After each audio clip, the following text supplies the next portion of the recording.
Hello दोस्तों, नमस्कार। Exam by RPD के इस नए प्लेटफॉर्म में आपका स्वागत है। दोस्तों, यदि आप चैनल पहली बार आए हैं तो चैनल को सब्सक्राइब जरूर करें और साथ ही लाइक शेयर करना ना भूलें। तो साथियों, आइए हम लोग यूपी बोर्ड के एग्ज़ाम जैसा कि नज़दीक है तो उसको देखते हुए महत्वपूर्ण टॉपिक फिजिक्स स्टार्ट किए दोस्तों। तो चलिए पहला चैप्टर देखते हैं, वैद्युत आवेश तथा कूलाम का नियम। आइए हम लोग पार्ट 1 के अंतर्गत देखते हैं वैद्युत आवेश तथा कूलाम का नियम। याद रखने योग्य परिभाषा एवं सूत्र। आवेशित चार्ज बॉडी। सामान्य अवस्था में प्रत्येक हम लोग आवेशित व चार्ज बॉडी की परिभाषा देखते हैं शॉर्ट फॉर्म में। तो हैंड रिटन नोट्स दोस्तों तैयार किए हैं, तो आइए देखते हैं। सामान्य अवस्था में प्रत्येक वस्तु के परमाणुओं में उपस्थित इलेक्ट्रॉनों का कुल ऋणावेश उनके नाभिकों में उपस्थित प्रोटॉनों के कुल घनावेश के बराबर होता है। ये ऋण तथा घन आवेश परस्पर निरस्त हो जाते हैं और वस्तु उदासीन होती है। दोस्तों आइए आवेशित वस्तु की सेकंड परिभाषा देखें। वस्तु के परमाणुओं के नाभिकों से घनावेश साधारण विधियों से ना तो बढ़ाया जा सकता है और ना ही घटाया जा सकता है। केवल इलेक्ट्रॉनों को ही वस्तु से हटा सकते हैं अथवा अतिरिक्त इलेक्ट्रॉन बाहर से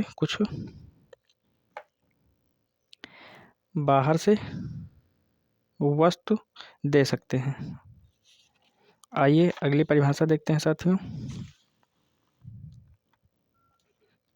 अगली परिभाषा है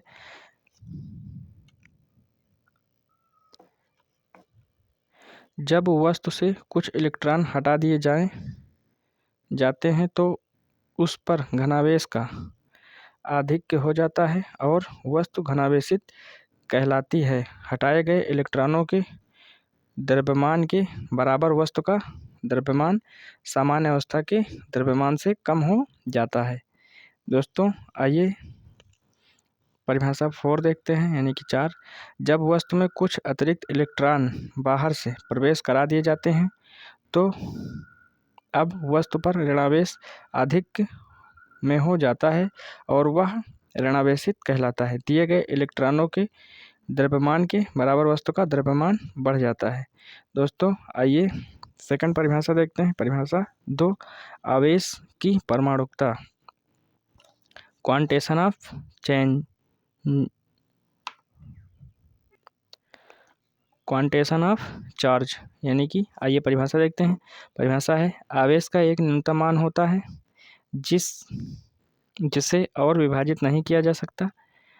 आवेश के इस न्यूनतम मान को आवेश का क्वांटा ऑफ चार्ज कहते हैं। क्योंकि वस्तु का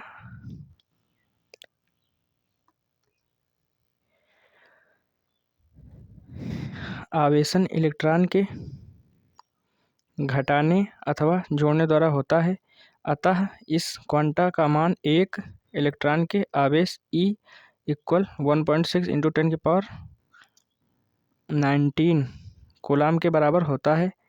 क्योंकि वस्तु से कम एक इलेक्ट्रॉन ही घटाया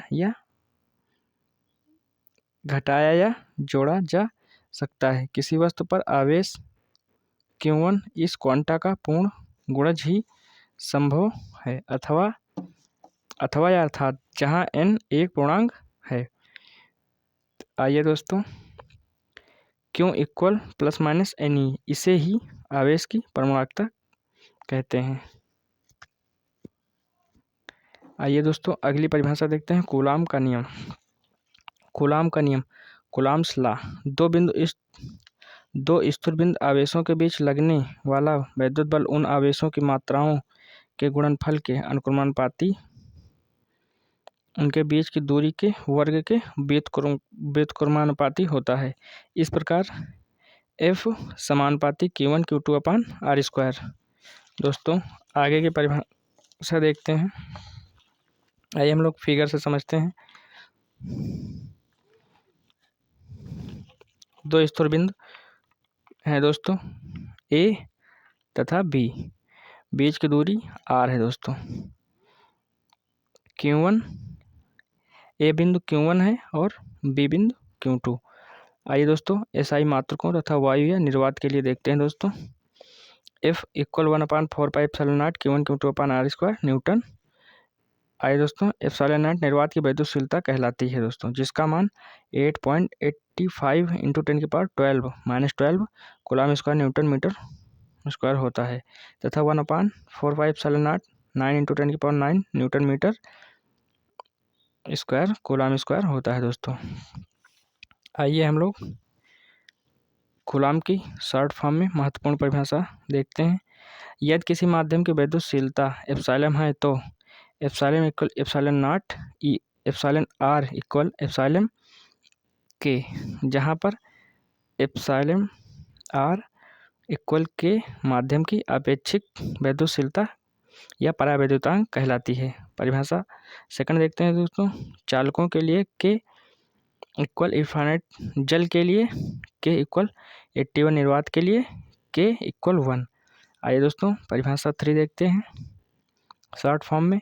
epsilon not equal 1/4 pi Q1 Q2 upon F × R square से एप्सिलॉन नॉट का मात्रक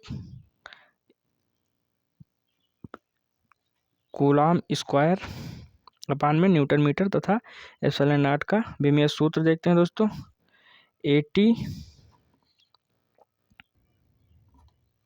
80 अपान MLT square L square equal.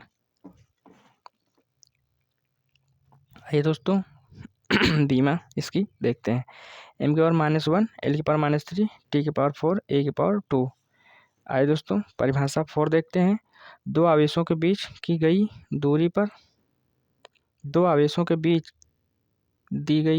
दूरी पर अधिकतम कूलाम बल निर्वात या वायु में लगता है।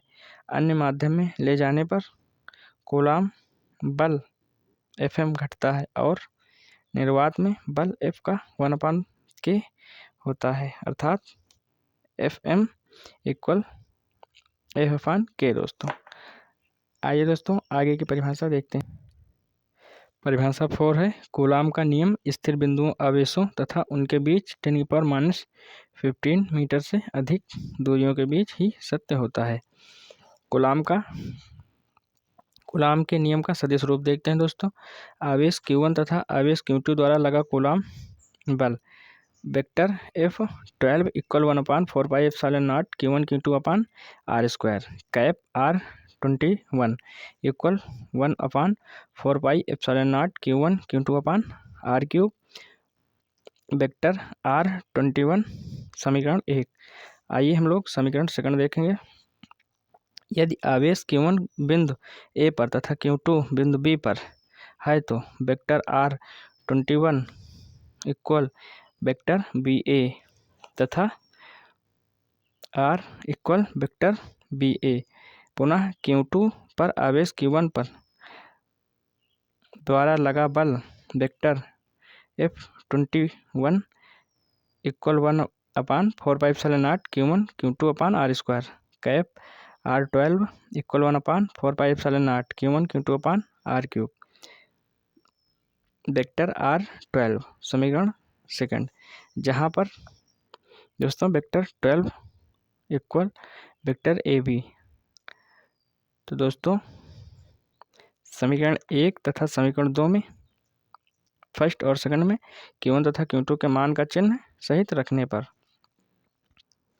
दोस्तों अब हम लोग अगली परिभाषा की ओर चलते हैं। अगली परिभाषा है हमारी वैद्युत क्षेत्र की तीव्रता, इंटेंसिटी ऑफ इलेक्ट्रिक फील्ड। वैद्युत क्षेत्र के किसी बिंदु पर वैद्युत क्षेत्र की तीव्रता उस वैद्युत बल के बराबर होती है जो उस बिंदु पर रखे एकांक घनावेश पर लगाते हैं। यदि वैद्युत क्षेत्र के बिंदु P पर परीक्षण आवेश +Q नॉट रखने पर उस पर वैद्युत बल F हो तो बिंदु P पर वैद्युत क्षेत्र की तीव्रता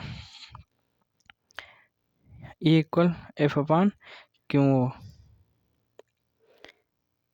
न्यूटन कूलाम। वैद्युत क्षेत्र की तीव्रता सदिश राशि है तथा किसी बिंदु पर इसकी दिशा वह होती है जिसमें उस बिंदु पर रखा घनावेश चलने का प्रयत्न करता है। आइए दोस्तों शॉर्ट फॉर्म में परिभाषा देखते हैं। परीक्षण आवेश अत्यंत सूक्ष्म मात्रा का होता है, अर्थात Q नॉट 0। आइए सेकंड परिभाषा देखते हैं। एक अन्य परिभाषा से विद्युत क्षेत्र की तीव्रता का मात्रक वोल्ट मीटर होता है, जबकि Newton coulomb equal volt meter 1 NC की पावर इनवर्स इक्वल 1 VM की पावर इनवर्स ब्रैकेट में।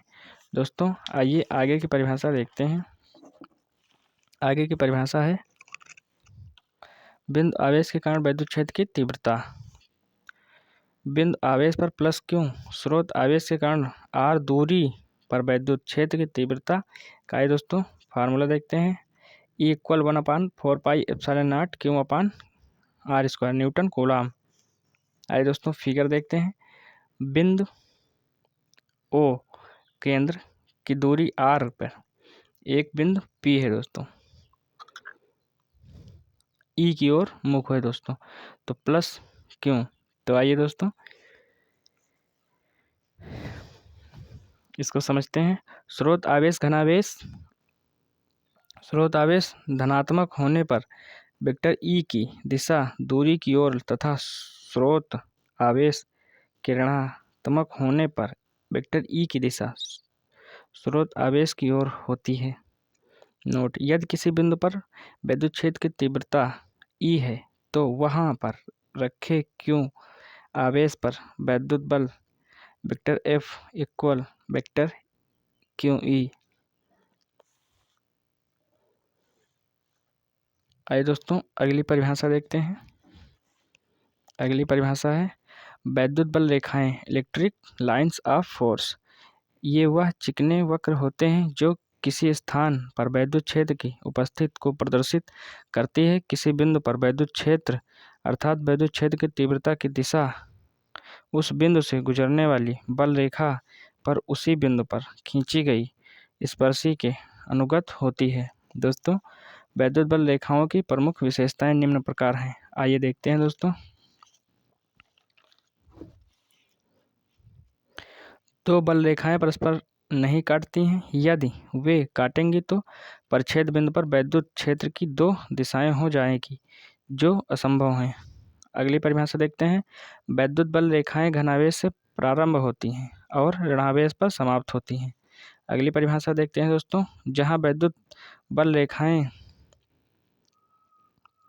घनी पास पास होती हैं वहां विद्युत क्षेत्र प्रबल होता है और जहां दूर दूर होती हैं वहां विद्युत क्षेत्र दुर्बल होता है। दोस्तों परिभाषा 4 देखते हैं। विद्युत बल रेखाएं चालक के तल पर लंबवत मिलती हैं और चालक के अंदर इनका अस्तित्व नहीं होता है। परिभाषा 8 देखते हैं दोस्तों। विद्युत द्विध्रुव इलेक्ट्रिक डिपोल वह निकाय जिसमें दो बराबर परिमाण और विपरीत प्रकृति के आवेश परस्पर अल्प दूरी पर स्थिर होते हैं, विद्युत द्विध्रुव कहलाते हैं। दोस्तों आइए फिगर देखते हैं। हम लोग 2L की एक लंबी रेखा खींचते हैं जिस पर बिंदु -Q और बिंदु +Q के बीच की दूरी TL होती है दोस्तों और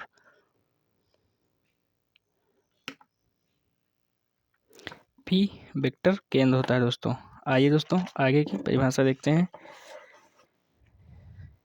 एक आवेश Q तथा आवेशों के बीच की दूरी 2L के गुणन को द्विध्रुव आघूर्ण P कहते हैं। Vector P equal Q equal vector 2L coulomb metre. द्विध्रुव आघूर्ण वेक्टर P की दिशा ऋणावेश से धनावेश की ओर होती है।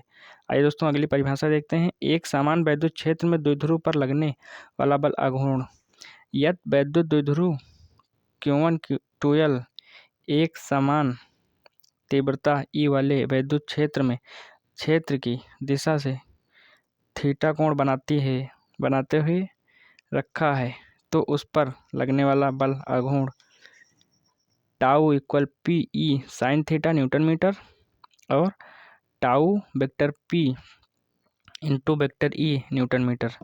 दोस्तों आइए इसका हम सदिश रूप देखते हैं।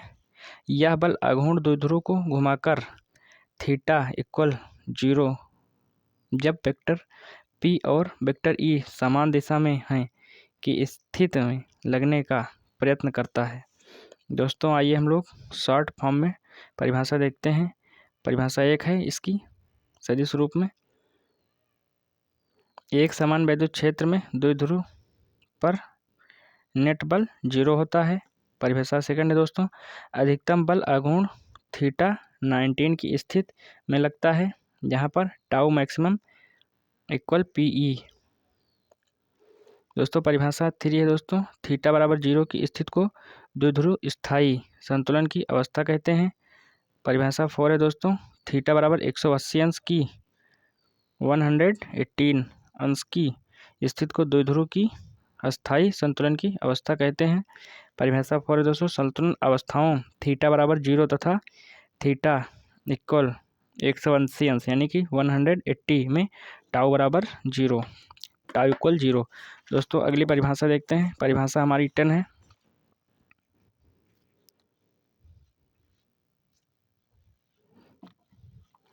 वैद्युत द्विध्रुव कारण क्षेत्र की तीव्रता, वैद्युत द्विध्रुव के कारण वैद्युत क्षेत्र की तीव्रता।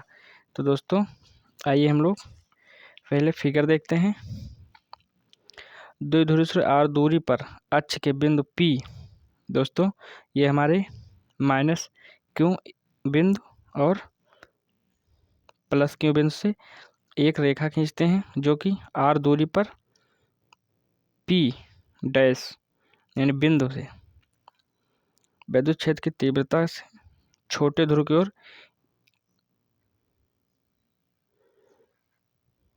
इसके बीच की दूरी छोटे द्विध्रुव दोस्तों L लेस देन R के लिए E equal 1/4 pi epsilon not 2P upon R³ N C की पावर इनवर्स। आइए दोस्तों पहले हम फिगर समझ ही लेते हैं। हम लोग एक सीधी रेखा बिंदु केंद्र से खींचते हैं जो कि बीच की दूरी P डैश के R होती है, जिस एक मुख पूरब की ओर एक मुख पश्चिम की ओर दोस्तों होता है। तो बिंदु -Q और बिंदु +Q के बीच की दूरी दोस्तों TL होती है और केंद्र से P की दूरी R होती है दोस्तों, जिसका मुख E होता है दोस्तों।